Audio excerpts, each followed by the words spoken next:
Assalamualaikum warahmatullahi wabarakatuh. Beberapa hari ini, kecoh tentang perbahasan Yang Berhormat Ahli Parlimen Pasir Putih dari PAS, iaitu Ustaz Dr. Nik Muhammad Zawawi, di mana beliau berkata di Parlimen, saya kira tidak ada agama sebenarnya yang membenarkan penganutnya untuk minum arak. Tidak ada agama. Agama Buddha, agama Hindu, agama-agama ini tidak membenarkan. dan kemudian Yang Berhormat Berwas dari DAP, Datuk Ngekoham pula mencelah. Bab Penjelasan. yang Itu satu kenyataan tidak tepat. Agama lain membenarkan minum arak tapi tidak memabukkan. Standard dia ialah jangan mabuk, bukan tak boleh to taste. Ya, Jadi Yang harap Berhormat. diperbetulkan kenyataan. Saya ingin memberikan sedikit komen tentang kenyataan Yang Berhormat Pasir Putih dan juga Yang Berhormat Berwas. Pertama, kenyataan Yang Berhormat Pasir Putih dari PAS, iaitu Yang Berhormat Ustaz Dr. Nik Muhammad Zawawi, yang berkata bahawa dia kira tidak ada agama yang mengharamkan minum arak. Kerana bagi saya, kenyataannya kurang tepat. Kurang tepat kerana tidaklah semua agama mengharamkan minum arak. Kerana ada juga agama pribumi di Malaysia yang menjadikan meminum arak, tuak dan sebagainya sebagai sebahagian daripada upacara keagamaan mereka. Malahan, salah satu agama di Jepun iaitu Shintoism, mereka juga mempunyai Tuhan khas untuk arak iaitu sake. Dan Tuhan arak itu dipanggil sebagai Inari Okami. Kedua, kenyataan daripada YB Berwas iaitu Datuk Ngekoham yang mengatakan Kristian tidaklah mengharamkan meminum arak kecuali jangan sampai mabuk saja. Ya, sekali lagi, kenyataan YB Berwas dari DAP itu sebenarnya 2/3 tepat dan 1/3 kurang tepat. Mesti kalian tertanya, apa ni 2/3 tepat, 1/3 kurang tepat? Apa benda tu? Okey. Jangan confuse apa 2/3, 1/3. Biar saya jelaskan dengan mudah. Ini kerana di dalam Kristian itu sendiri terdapat 3 pendapat di antara mereka, di antara aliran-aliran Kristian ini. Dan di antara kumpulan-kumpulan itu adalah Moderationism. Moderationism adalah pendapat yang dipegang oleh Roman Catholic, Orthodox Timur, Protestant, Anglican, Lutherans, Jehovah Witnesses dan banyak lagi. Kumpulan ini tidaklah beranggapan bahawa alkohol itu haram dan boleh diambil dalam jumlah yang sederhana, cuma jangan sehingga mabuk. Sekali lagi, mabuk itu juga berbentuk subjektif ya. Kerana ada orang dia minum 1 gelas dia mabuk, ada orang minum 10 gelas pun tidak mabuk. Aliran yang kedua adalah golongan abstentionist.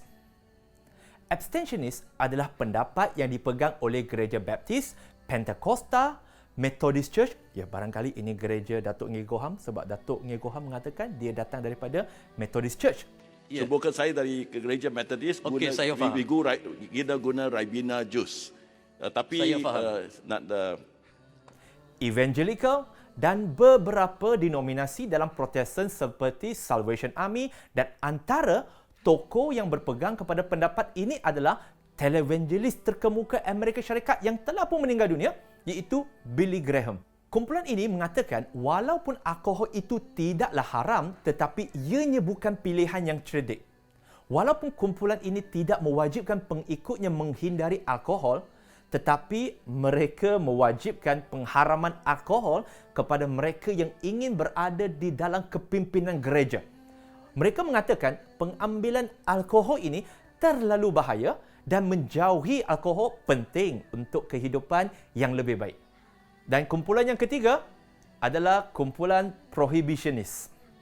Prohibitionist adalah pendapat yang dipegang oleh Southern Baptist Convention, Seventh-day Adventist, The Church of Jesus Christ dan beberapa lagi gereja lain. Namanya pun dah prohibitionist. Kalau bukan prohibit, mengharamkan, apa lagi? Maka sebenarnya golongan inilah yang mengatakan arak haram di dalam agama Kristian.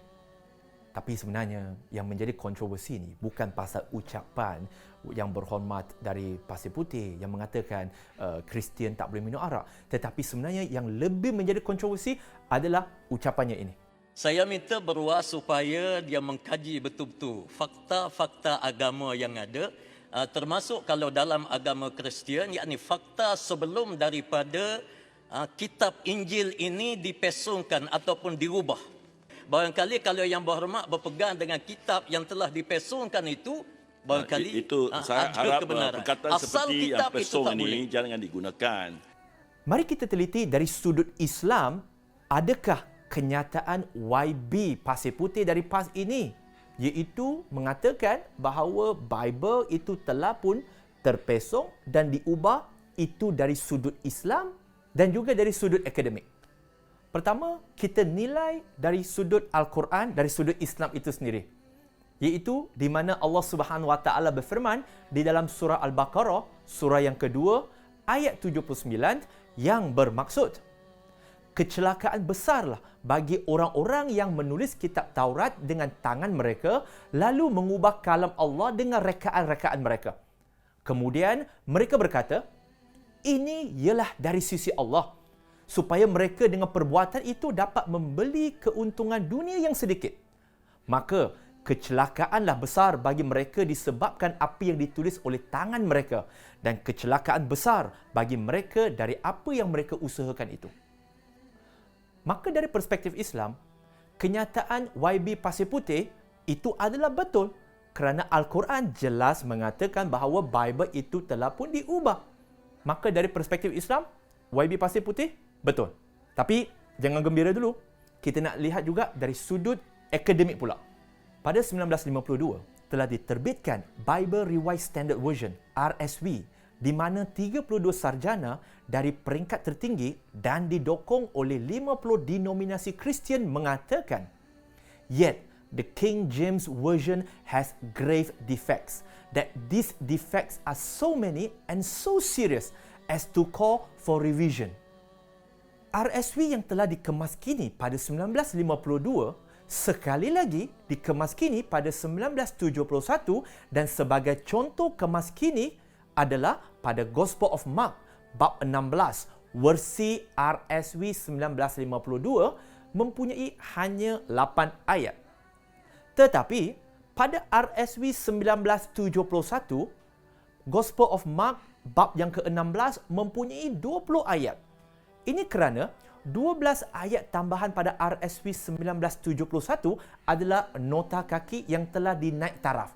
Many believe it contains the actual Word of God. But many people don't realize that over the past 2,000 years, this sacred text has changed a great deal.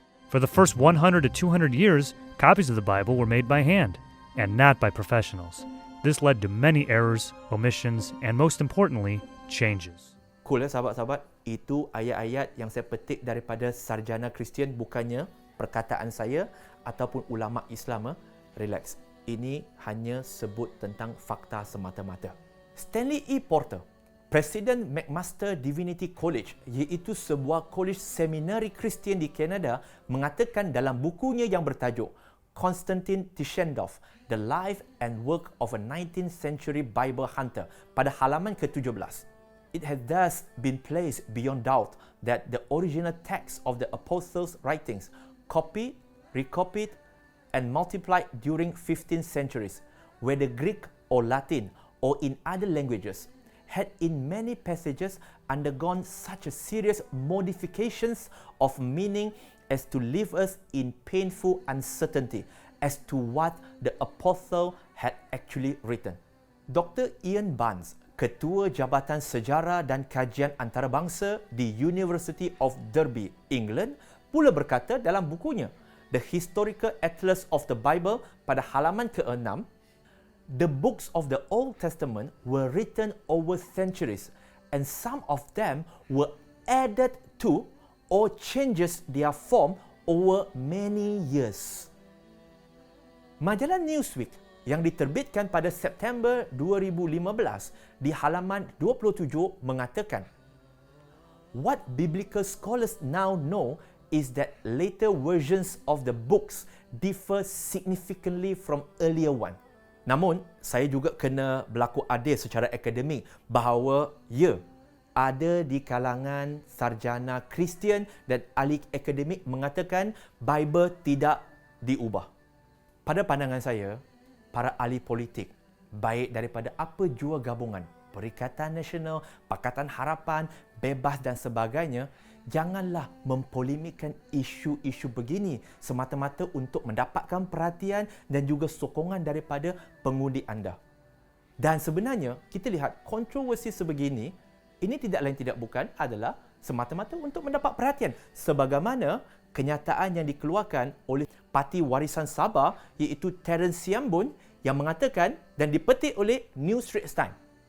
Dan buat kita yang menyokong dan tidak menyokong, maka pesanan saya kepada anda adalah nilailah sesuatu perkara bukan dengan kacamata ketaksupan politik, tetapi nilailah dengan fakta akademik. Dan kita perlu ingat, facts don't care about your feelings.